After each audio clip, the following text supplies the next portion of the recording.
সমস্যা বলতে তো প্রচন্ড পরিমাণে সমস্যার মধ্যে দিয়ে আমরা আছি। আমার এই যে স্কুল চাপাবেড়িয়া 2 নম্বর জিএসএফপি স্কুল, এই স্কুলের হেডমিস্ট্রেস উনি এসছে আজকে 2 বছর। উনি আসার পর থেকেই এই স্কুলের একেবারে পঠন পাঠন যাও হয়, কিন্তু ভেতরে টিচারদের সঙ্গে প্রচন্ড পরিমাণে ঝগড়া অশান্তি বিবাদ লেগেই আছে। এই হেডমিস্ট্রেস উনি ওনার আর যে বাদবাকি টিচার তাদেরকে উনি তার আন্ডারে কর্মচারী মনে করেন।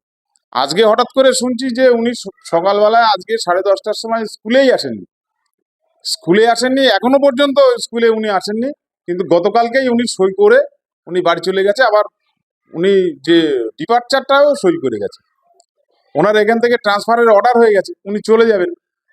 সে যাচ্ছেনও না, চার্জ হ্যান্ড ওভারও করছেন না, যত রকমের অসুবিধা করছে।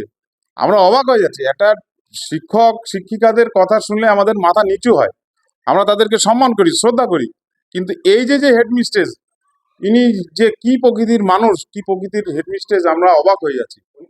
একটা মাস্টারমশাই আদৌ স্কুলে না এসে সে গতকালকেই কি করে তার অ্যাটেন্ডেন্স রেজিস্টারে সই করে যায়, আমার অবাক লাগছে। আর গার্জিয়ানরা এখানে আছে, গার্জিয়ানরা তাদের বাচ্চাদের জন্য সার্টিফিকেট লাগবে, তারা দীর্ঘদিন ধরে আসছে যাচ্ছে, তাদের দেয় না। আজ না কাল, কাল না পরশু এই করে ঘোরাচ্ছে। একটা বাচ্চার সার্টিফিকেট আর্জেন্ট, তার একটা সার্টিফিকেট লাগবে, তাকে খুঁজে পাওয়া যাচ্ছে না। আমি সারপ্রাইজ ভিজিটে এলাম যে কি অবস্থা, কি নাম বৃত্তান্ত। গার্জিয়ান এবং টিচারদের বিভিন্ন অভিযোগ শুনি। আমি হঠাৎ করে ঘুরতে এসে দেখি যে এই অবস্থা। আমি তো অবাক হয়ে যাচ্ছি। আমি চাইছি যে ওনার যারা ঊর্ধ্বতন কর্তৃপক্ষ এর বিরুদ্ধে একটা স্টেপ নিক, ইনি যেন আর কখনো এরকম কাজ না করে।